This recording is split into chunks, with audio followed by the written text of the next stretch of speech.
Olá, boa tarde. Vamos começar a live do caso Prior, que eu prometi. Hoje a nossa convidada é a Paula Mesquita, que divide a mesa lá do Três na Roda comigo todas as quartas-feiras. Vocês acompanharam a nossa estreia no sábado agora. A Paula já entrou aqui e a gente já vai começar, porque essa live eu não vou me estender muito nessa live não. Eu fiz mais essa live até para explicar a vocês que estão em casa os últimos acontecimentos em relação ao caso Prior. E por conta do que a gente havia prometido, eu e a doutora Eliana Passarelli, um beijo para a doutora Eliana Passarelli, minha amiga querida, que sofreu um acidente, né, um tempinho atrás, então ela ainda está se recuperando e a gente não conseguiu fazer a live ainda, que ela mesma havia prometido que quando saísse alguma posição em relação ao MP, a gente voltaria numa live e a gente vai voltar nessa live. Mas hoje eu chamei a Paula Mesquita porque a Paula é uma grande entendedora do assunto e ela vai explicar e tirar as dúvidas de vocês, as dúvidas jurídicas de vocês, de uma forma mais clara, tá? Não vai tirar enquanto advogada, vai tirar as dúvidas de vocês sobre os questionamentos, tudo que tem acontecido no meu privado. As pessoas mandam mensagens, as pessoas marcam, tem sede dessa verdade, tem sede dessa informação e a gente vai conversar isso com a Paula. Deixa eu chamar logo a Paula aqui. Eu chamei a Paula.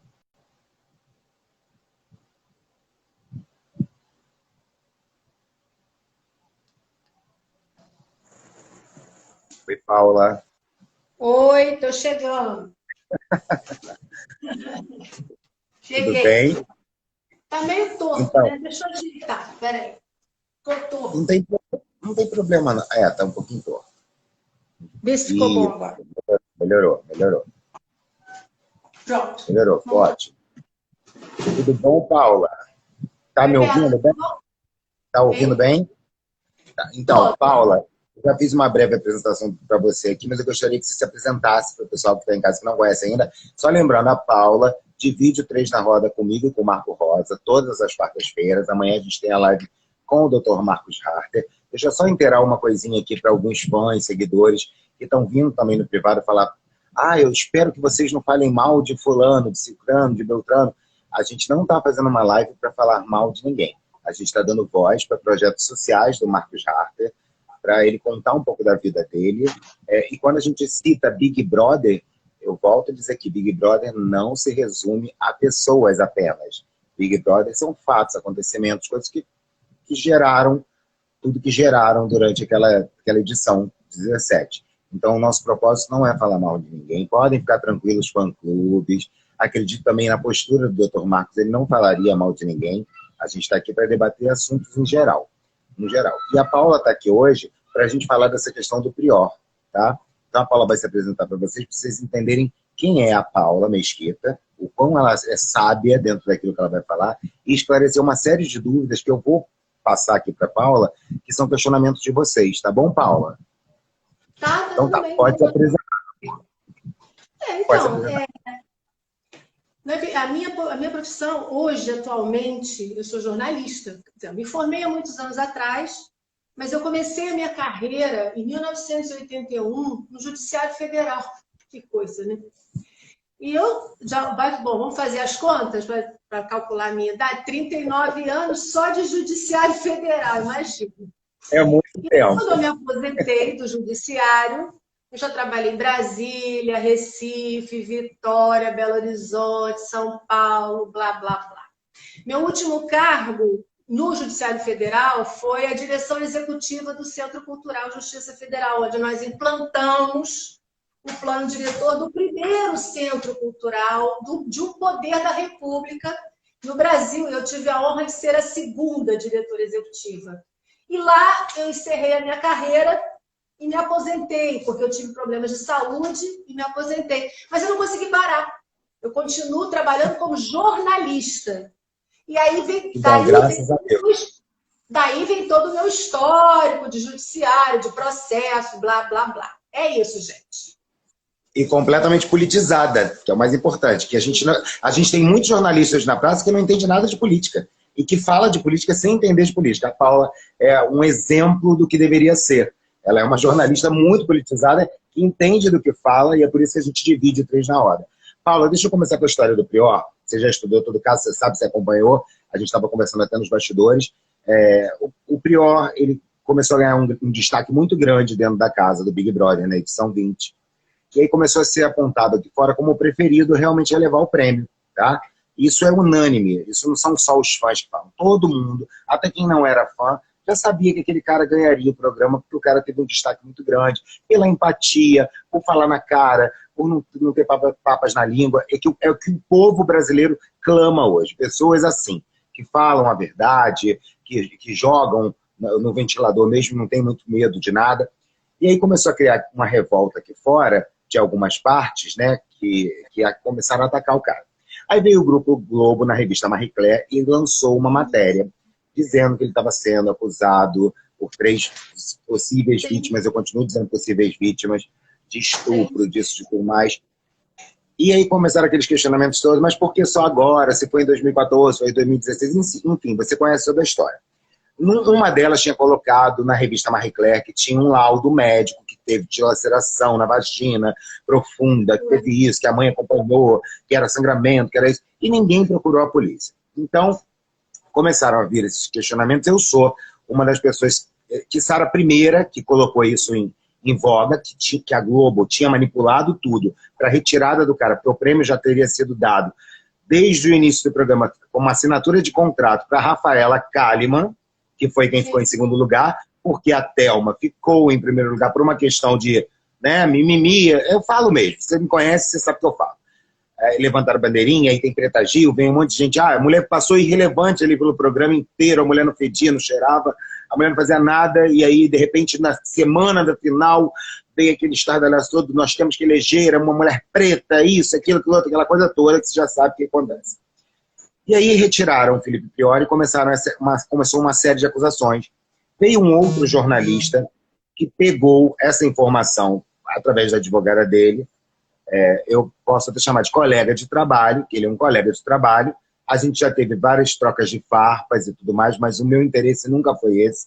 Então eu queria que ele fizesse o trabalho dele direitinho, eu fizesse o meu, e a gente até pudesse trabalhar junto nesse sentido de levar a informação com verdade para quem está do outro lado. Os meus seguidores apoiam o meu método de levar essa verdade e os dele apoiam os métodos dele.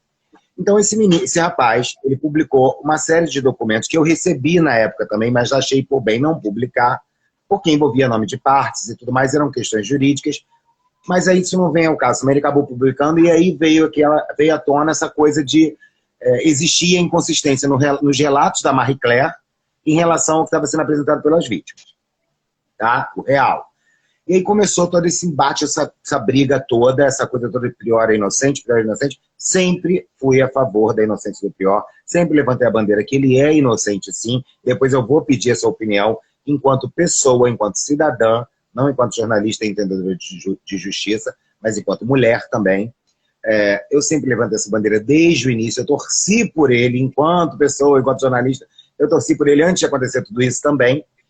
E aí chegou agora que a delegada instauraram inquérito, ficou esse tempo todo, esses 3 meses e meio em inquérito, e agora, quando a delegada fechou o inquérito e deu num pronunciamento dela, eu quero que você esclareça isso também para a galera que está em casa, porque o pessoal fala assim, a delegada, ela inocentou o Felipe. Delegado não inocenta ninguém, não é isso?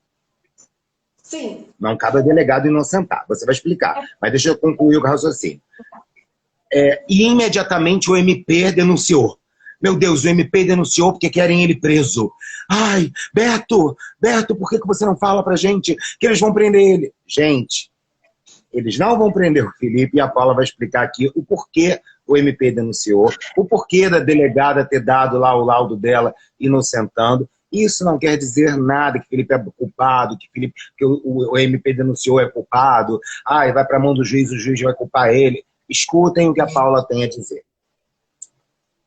Bom, então, eu acompanhei, por acaso, quer dizer, não acompanhei tudo, mas eu vi algumas coisas porque minha filha gosta de Big Brother, então, às vezes eu assistia e a questão do Felipe Prior ficou bem falada, né? Porque houve aquele dilema todo, enfim. Mas, com relação à delegada, a gente vai focar mais exatamente nisso, né? Quando a pessoa ela é acusada de alguma coisa, criminalmente falando, existe um processo. Antes do processo judicial, existe um processo chamado inquérito policial. Esse inquérito policial é onde a autoridade policial, que é um delegado, no caso aqui do Prior é uma delegada, porque foi dada uma queixa numa delegacia de mulheres, então normalmente, 99% das vezes, em delegacia de mulheres é uma delegada. Assim, porque a delegada está mais afeita, mulher, mas eu já vi casos de delegacia de mulheres com homem na delegacia. Bom, mas enfim, vamos voltar. Aí acontece o quê? Alguém dá uma queixa na delegacia, desculpa, gente, dá uma queixa na delegacia, e o delegado abre o inquérito. Muitas vezes nem abre inquérito, sabia? Mas no caso do Prior, porque né, a delegada achou por bem, abriu o inquérito. Isso é um ato discricionário da delegada. O que é ato discricionário? Ela entendeu que deveria abrir, ponto final. A autoridade ali, ela decide, ponto final. Então, ela abriu o inquérito. No momento do inquérito, é o momento em que as provas virão para o processo do inquérito. Ainda não estamos falando em justiça. Nós estamos ainda na delegacia. Aí vem o acusador, a pessoa que se sentiu molestada. No caso do Prior, foi uma moça que se disse, né? No meu entendimento, pelo que eu pesquisei, ela não apresentou prova, mas pelo que eu vi, ela acusou que foi violentada por ele. As provas foram colocadas ali naquele processo, naquele inquérito policial, que é um processo, que processo nada mais é do que uma história sendo contada. Por isso chama processo. Porque começa com a folha 1, a folha 2, a folha 3, a folha 4. E é um processo que vem lentamente, obedecendo prazos e regras e ritos que a lei determina. Só para dizer isso, o que é um processo. Então, na delegacia também existe processo, só que é um processo que é um inquérito. Muito bem. A delegada, então, analisou todas as provas que cabiam, respeitou os prazos por lei que têm que ser respeitados. E, ao concluir o inquérito, a delegada não viu, ela, delegada, que é a autoridade daquele inquérito, em fase de polícia, ela não viu nenhum indício que ela, enquanto presidente daquele inquérito, digamos, dona do processo, daquele processo, ela não entendeu que houvesse necessidade de oferecer uma denúncia para que o processo, então, se transformasse. Aliás, para que o Ministério Público... Porque assim, gente, o delegado ele pode fazer a seguinte conclusão. Concluo que a pessoa, que o réu, que o investigado que está sendo acusado nesse processo, ele tem indícios fortes de culpabilidade, de culpa.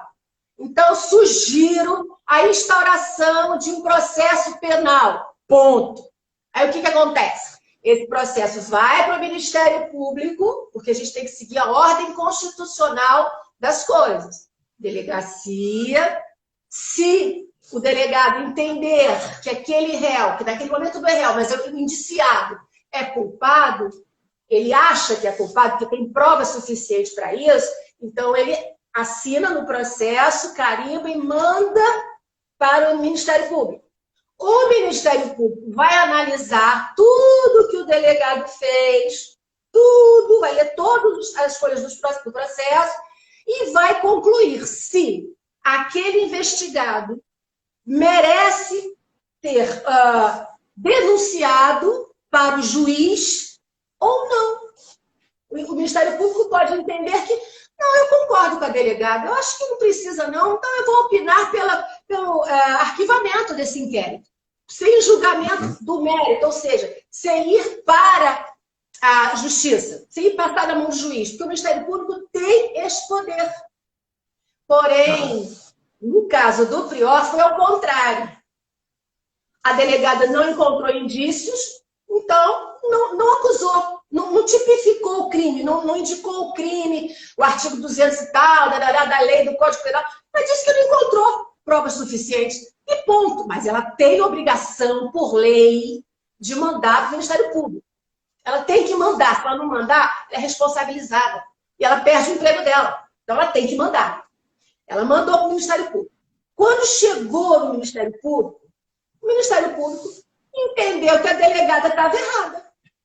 E aí o Ministério Público, que tem competência constitucional para isso, ele pode ou concordar com a delegada ou discordar, ele pode o que ele quer, porque ele é o dono da ação naquele momento. Então, ele discordou e ele foi e ofereceu a denúncia em juízo.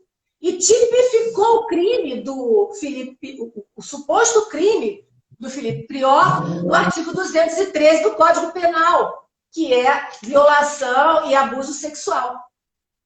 Quando... Só um minutinho. Fala só um minutinho, antes de você continuar. É que eu recebi uma mensagem aqui, ó, da Tininha Cristina. Mas como em um dia ele consegue ter esse veredito? O Ministério Público. A delegada passou para o Ministério Público e em um dia, em menos de um dia, menos de 24 horas, eles já denunciaram, ofereceram a denúncia. Eles não teriam que revisar tudo isso, verificar todo o inquérito da delegada? Eles fizeram isso num prazo máximo, assim, 24 horas?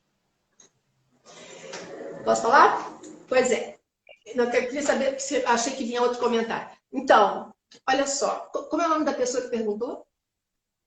Tininha Cristina, 2704. Tininha, é porque meu celular está longe, eu não estou enxergando, você vendo que eu estou de óculos, né? Eu já não enxergo muito bem. Então, Tininha, é o seguinte, não existe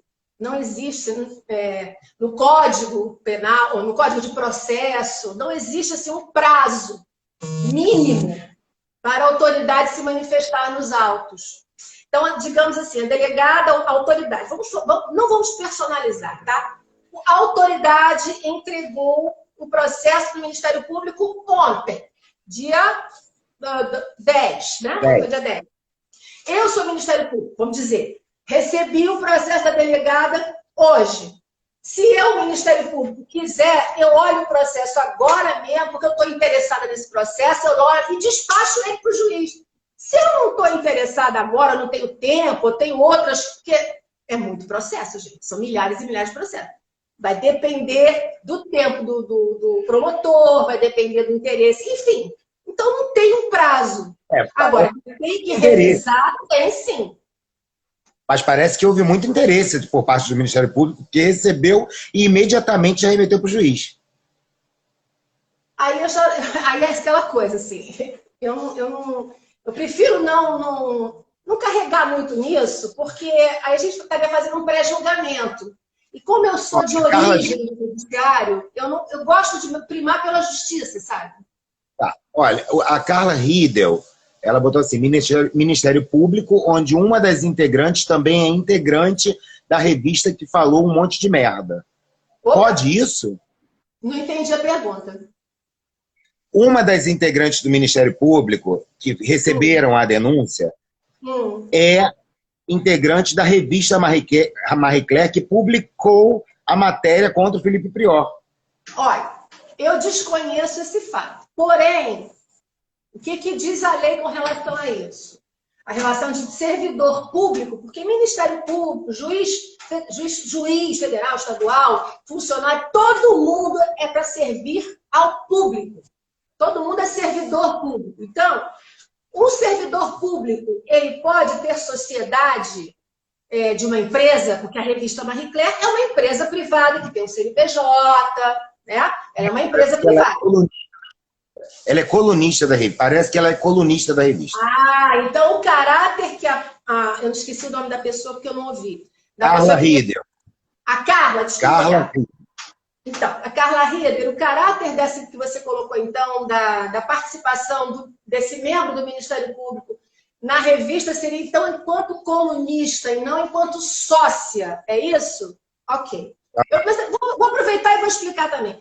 O funcionário público, ele pode ser sócio, desde que ele não exerça a gerência da empresa. Porque, obviamente, ele tem que estar dedicado ao trabalho dele em serviço público, e não na empresa. Bom, mas então, já que o caso, a moça disse que ela era colunista da revista, aí eu, se fosse essa promotora, eu realmente me daria por suspeita.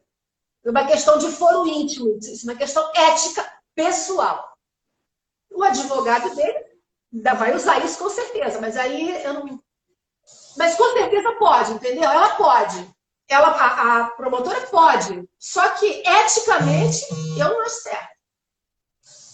Porque ela já fazia a coluna lá. Se eu sou advogado do Prior, eu esculachava ela.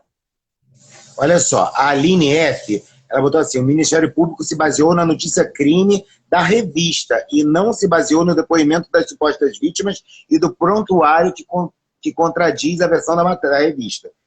Mas como você pode afirmar isso, Aline? Aline, olha só, a Aline não tem, desculpa, Aline, mas não tem como você afirmar isso.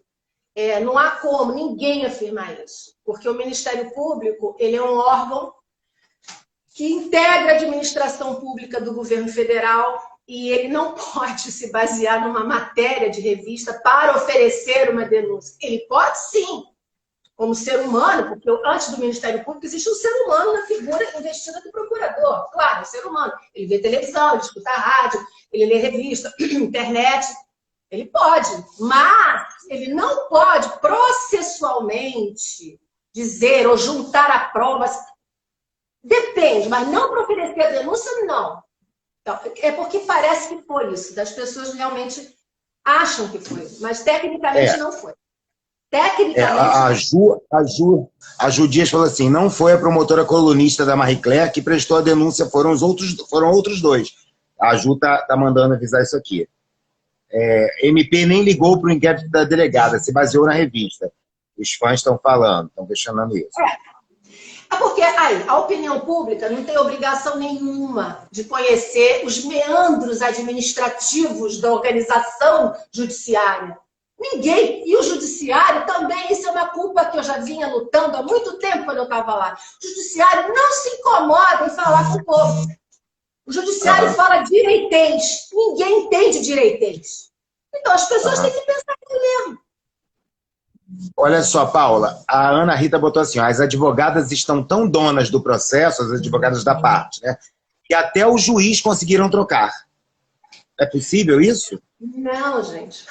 Não, olha só, essa questão da advogada, são duas advogadas, na verdade, uma advogada muito, muito importante, um escritório muito grande, que se interessou pelo caso, eu analisei isso aí, e o que me chamou bastante atenção é que a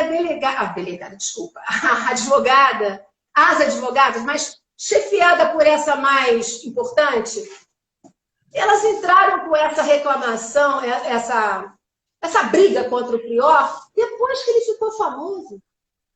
Exatamente. Por que não fizeram isso lá em 2014, lá em 2016?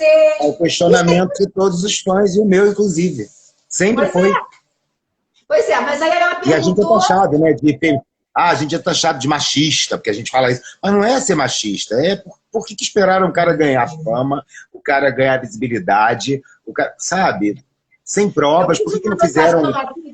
Dentro disso que você está falando, eu anotei isso aqui, olha. Em 2014, uma das vítimas, a Marie, e uma amiga pegaram carona com o Felipe Prior. E lá na revista, a revista diz que a moça foi violentada, a tal da Marie, e deixou... E foi para o hospital. Naquele dia, meu, que está na revista. Ela foi para o hospital, porque ela tinha sido violentada. Aí a minha pergunta aí já enquanto jornalista que conhece o direito e a sacanagem que rola, por que essa moça não deu queixa imediatamente na delegacia? Por que essa moça, então, não fez corpo de delito exatamente naquele dia? E por que a mãe da mesma que disse que acompanhou ela até o médico, por que uma mãe, um próprio médico não chamou? Isso a gente já questionou muito na época. Por que não fizeram? Elas tinham vergonha. Um amigo aqui está dizendo o seguinte, olha, falaram, a Ana Rita, falaram que as moças tinham vergonha na época e agora perderam a vergonha. Que legal. Bom. Mas, elas tinham vergonha. Olha que engraçado, Paula. Elas tinham vergonha quando, na época, talvez o depoimento delas e a matéria, não existiria matéria, né? Não existe matéria, porque ele não era famoso.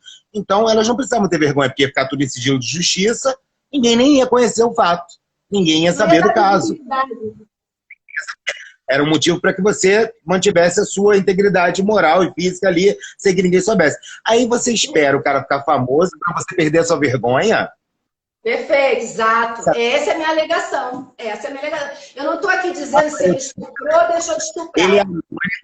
Ele é anônimo. Eu tenho muita vergonha de me expor, porque ele é anônimo. Ninguém vai saber de nada. Mas deixa ele ficar famoso, que eu perco a minha vergonha e vou me expor. Vou perder completamente minha vergonha para o Brasil inteiro e vou me expor e vou falar que sou vítima de um ato de violência como esse. É porque parece que vale a pena, então, uma exposição dessa, né? Porque, de repente, pode render uma foto. Aí estou falando como público. Eu estou falando como público, porque é o que me parece. E olha que eu sou totalmente contra qualquer tipo de violência. Mas é muito oportunístico isso. Entrar com esse pedido anos depois que o rapaz ficou famoso. Não, e a desculpa da vergonha. Para mim, eu me apego na desculpa da vergonha. Tínhamos vergonha de falar no anonimato, para não ter exposição. No anonimato se fala e se mantém sigilo, caramba. Exato. Ninguém conhece o cara. Mais esse tipo de processo, claro. Exatamente, completamente segredo de justiça. Completamente segredo de justiça, sabe?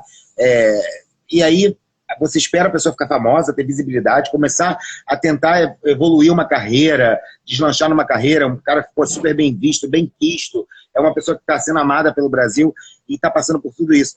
O fato que a gente está conversando aqui hoje, na verdade, tudo isso já foi falado, a gente já falou com um monte de gente, mas o fato que eu te chamei aqui para a gente esclarecer era isso, essa questão de que as pessoas estão perguntando, Beto, mas o MP denunciou o Felipe porque quer ele preso. Explica que o MP não denuncia porque quer preso. É um dever, como você me explicou, né? É um dever do Ministério Público denunciar. Bom, eu anotei aqui o seguinte, o Ministério Público, a partir da Constituição de 88, o Ministério Público ganhou mais uma atribuição, que até a Constituição de 88, que a gente tinha a Constituição de 67, o Ministério Público existe desde a época do Império, existia, porém, ele só tinha o papel de fiscal da lei, fiscalizar, defender os interesses da União ou dos Estados, aquela coisa.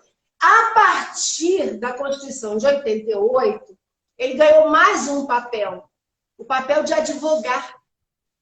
Ou seja, além dele fazer tudo que ele fazia antes, o Ministério Público ele tem ainda a prerrogativa de advogar, ou seja, ele oferece a denúncia, não oferece a denúncia, ele acusa, ele fala nos autos, e ele tem constitucionalmente, até anotei, olha gente, artigo 127 da Constituição Federal. Eu vou ler para vocês. O Ministério Público cuida dos interesses da sociedade de uma forma geral, lato sensu, de uma forma integral, todos os assuntos. A Constituição Federal dá ao Ministério Público poder de fiscalizar a lei e ainda de agir como defensor dela. Então, o Ministério Público ele tem obrigação, isso se chama ex officio, é de lei. Ele tem que tomar uma providência quando algo não cheira bem, quando algo não passa bem, até que as coisas sejam esclarecidas. Eu sei que parece que foi pessoal, mas infelizmente, ou felizmente também, tudo depende, é uma função do Ministério Público. Ele tem essa obrigação. Então, só explicando para quem ainda não entendeu, não tem nada a ver o Ministério Público oferecer a denúncia e dizer que ele vai ser preso só porque eles ofereceram a denúncia. Não, então, vou voltar lá no início. Deixa eu reformular a pergunta, Paula. A delegada entendeu no inquérito que não havia indícios de crime, tá? Não havia indícios de crime. Não havia prova, indícios não, provas substanciosas. Provas substanciosas levassem a essa conclusão. Aí o Ministério Público pega, em 24 horas, denuncia e vai para a mão do juiz, não é isso? Vai para as mãos do juiz. 24 horas eu também já disse que eu não sei, porque depende, não tem um prazo mínimo. Nesse caso foi esse prazo. Nesse caso foi esse prazo. Então aí você já explicou que depende muito do entendimento do Ministério Público, se o Ministério Público tem interesse no caso, né? Pelo visto parece que tem muito interesse, porque pegou rapidamente, puxou o negócio e já denunciou, já ofereceu a denúncia. Mas olha só, desculpa, mas o interesse, isso aí tem que ficar muito bem colocado. O interesse que eu disse é o interesse da sociedade, Não é o interesse pessoal do promotor, não, gente. Não, então, eu sei. Mas nesse caso, parece que o Ministério está muito preocupado com o interesse da sociedade, porque ele pegou esse processo, ele pegou esse inquérito e já ofereceu a denúncia. Né? E outros lá que estão parados há tempos e que não são oferecidos. Oferecida. Isso a gente tem que falar a verdade. Você não precisa nem se expor, membro da justiça, mas eu falo enquanto jornalista. A gente vê um monte de coisa aí que acontece e ninguém denuncia nada, fica lá apodrecendo o negócio, não acontece nada. E no caso do Felipe Prior, que teve essa repercussão toda, já pegaram, já mandaram para frente. Existe alguma possibilidade real de, por conta disso, da delegada não ter encontrado prova substancial para julgar como culpado, o Ministério Público tendo oferecido, existe alguma questão desse rapaz, que, ao meu ver e ao ver dos fãs, de todo mundo que acompanha isso desde o início, sabe que o cara é inocente, existe alguma possibilidade dele realmente se tornar réu e culpado? Réu ele já é, né? Mas se tornar culpado do juiz... E até ser preso e cumprir pena. Que absurdo, meu Deus do céu. Pela lei, tecnicamente, pela lei. Só que até isso acontecer, isso não é que demora, porque é garantido a qualquer pessoa do Brasil, no território brasileiro, a ampla defesa. Haja vista aí o ex-presidente Lula, né? Que é defendido por... Bom, pula essa parte. Eu só quis dar essa ilustração. Então, é garantida a ampla defesa ao réu. Quando ele se tornar réu, porque ele já se tornou réu, né? Já virou processo? Eu acho que não. Já. Já virou? Já, oferecendo... Não. O juiz tem que acatar. O juiz tem que acatar. Pois é, até onde eu vi, estava na fase de oferecimento de denúncia. O juiz pode aceitar ou até indeferir a denúncia. Eu cansei de ver, eu trabalhei eu já vi isso. Juiz indeferiu a denúncia. E aí o processo morre ali. Se o juiz aceitar, aí o que vai acontecer? Aí se o juiz aceitar, aí vai acontecer os sumários, que aí é o sumário de acusação, onde todas as provas o Ministério Público vai trazer para acusar o réu, e aí vai abrir o prazo, vai ser o sumário de defesa, que é onde o réu, aí já réu, vai apresentar todas as suas defesas, documentos, tudo. Ele vai ter todo o ambiente para ele se defender. Se no final disso tudo, deixa eu terminar, no final disso tudo, só para eles entenderem, ele for condenado, se ele for condenado, e como ele é réu primário, não tem antecedentes como estuprador, essas coisas, isso tudo pesa, gente. Ele pode pegar uma pena mínima de 6 anos, se ele não se não for provado que ele matou ninguém, se ele não machucou seriamente ninguém. Se foi só, entre aspas, o estupro, e se a menina não era menor, tem uma série de coisas que vão ser avaliadas. Mas o mínimo da pena é de 6 anos. E o máximo, no Brasil, são 30 anos. Paula, pela sua experiência de 29 anos dentro da justiça, esse risco, você já falou que esse risco pode ser, porque a gente não sabe o que vai sair da cabeça do juiz, né? Não.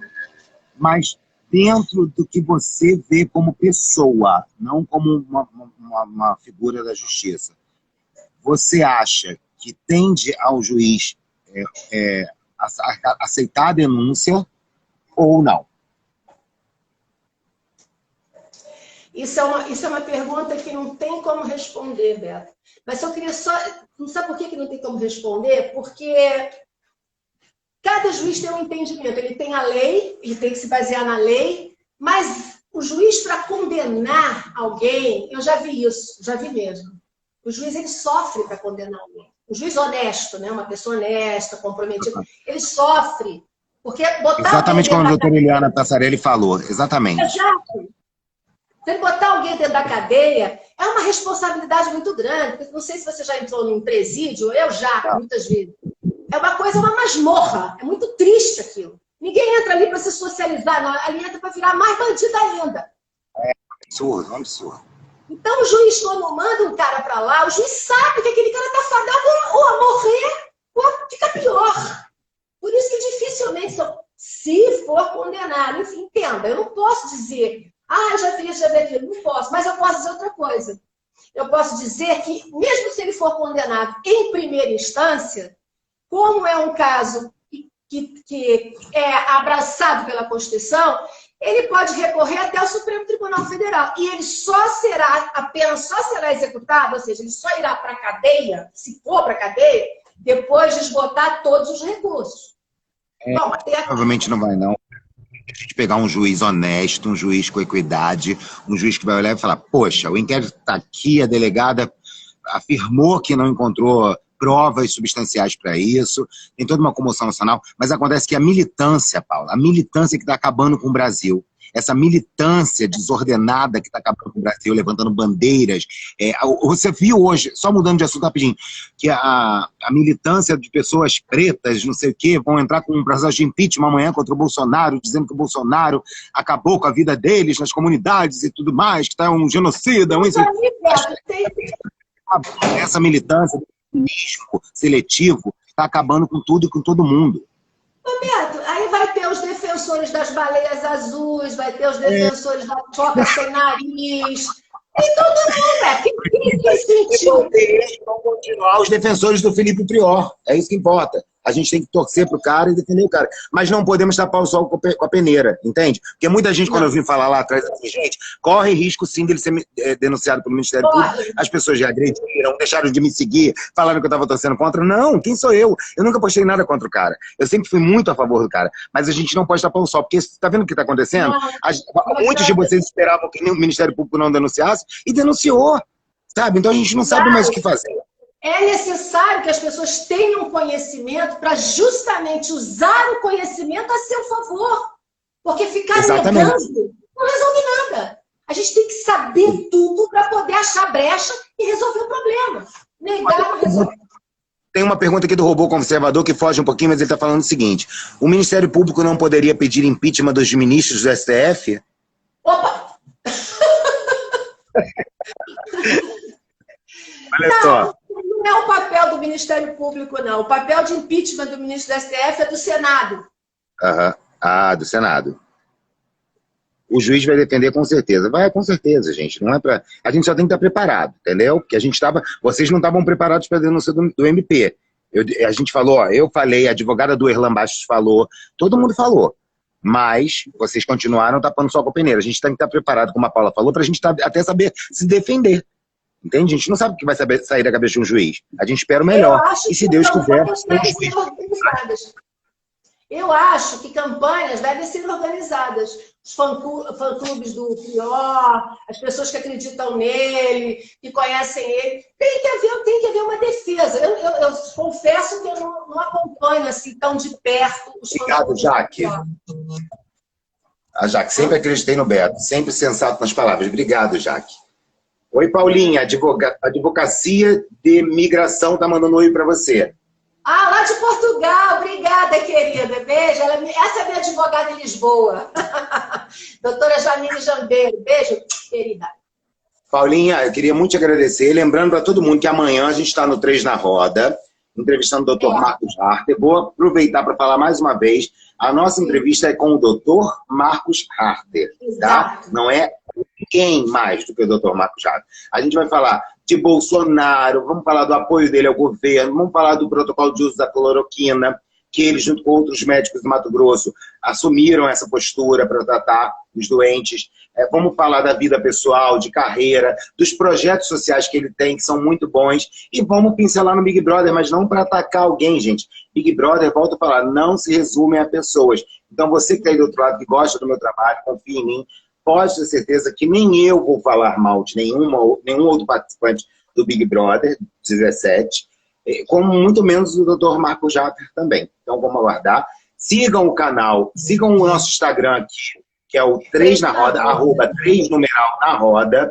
A Paula é @Paula Mesquita RJ, tá? O Marco Rosa é @Marco Rosa com 2 E's. E eu, Beto Cascata, né? E amanhã fiquem ligadinhos que vai ser uma live bombástica Muitas revelações, nada de falar mal dos outros, mas muitas revelações para você que curte o trabalho do Dr. Marco Harter, assim como curte o Prior. Ao meu ponto de vista, deixa eu falar, o Prior é uma pessoa que era o campeão dessa edição. Isso todo mundo sabe que eu já falei. Ele era o campeão e foi retirado pela Globo Lixo, pela Globo Suja, com esse esquema baixo, botando uma revista para falar mal do cara, para tentar denegrir a imagem dele, e conseguiu até a página 2, porque ele deu a volta por cima, ele se tornou um dos mais seguidos depois do Big Brother, uma pessoa que está angariando aí uma série de seguidores, de fãs, de pessoas que amam e gostam e curtem o trabalho dele. Assim como aconteceu também com o Dr. Marco Harter, não desmerecendo a campeã de 2017, mas o Dr. Marcos Harter era o meu favorito em 2017 também, né? Na verdade, a gente torcia até pelo casal. Então, a gente vê que a gente faz essa analogia. Aconteceu com o Marcos Harter em 2017, uma coisa de uma forma suja também, e aconteceu agora com o Felipe Prior, e vai acontecer com outros daqui para frente, com certeza. Então, a gente não está livre disso. O nosso maior problema é a Globo. Então, enquanto a Globo existir fazendo esse tipo de coisa contra as pessoas comuns, que entram lá almejando se tornarem pessoas públicas e conseguindo coisas melhores para a vida, e saem de lá, às vezes, maltratadas e esculachadas e denegridas, como foi o caso do Prior, a gente vai continuar nessa situação. Paula, muito obrigado. Deixa eu ver se tem mais. Tem muita mensagem. Beto, você avisou o caso do Prior e as pessoas não acreditaram e te atacaram. Exatamente. Carmelo Giovanni falou. Eu sempre acreditei em você. Eu avisei e continuo avisando. Ele nunca falou comigo, a gente nunca conseguiu fazer uma live, eu nunca tive pretensão de fazer live com ele, eu sempre torci e defendi ele porque eu achava um cara legal e acho até hoje uma pessoa do bem. Então, o meu interesse não é live, não é nada disso. Enquanto eu puder defendê-lo, agora o meu foco é outro, realmente vocês têm visto e acompanhado, que o meu foco está bem voltado para a política, que eu acho que a gente precisa mudar a política do nosso país, o cenário político está muito perigoso para que esse tipo de coisa continue acontecendo. Então, a gente mudando uma parte, conseguindo mudar uma parte, com certeza casos como o do Prior vão deixar de existir com tanta frequência. Foi bem esclarecida, mas queria muito que... Estão falando de você aqui, Paula, peraí. Queria muito que o juiz indeferisse, como a Paula disse. Então, a gente tem que torcer para isso, né? Paulinha, muito obrigado. Mais uma vez, gente, se inscrevam no canal da gente lá no YouTube. 3 na Roda, é 3 mesmo, numeral. 3 na Roda. Inscrevam-se lá, ativem o sininho. Inscrevam-se aqui no Instagram da gente, 3 numeral na Roda, tudo junto. E no da Paula Mesquita, RJ, e do Marco Rosa com 2E. Muito obrigado, meu amor. Beijo. Até amanhã. Beijo. Amanhã. Beijo pra todo mundo. Com Deus, vou salvar a live. Sim.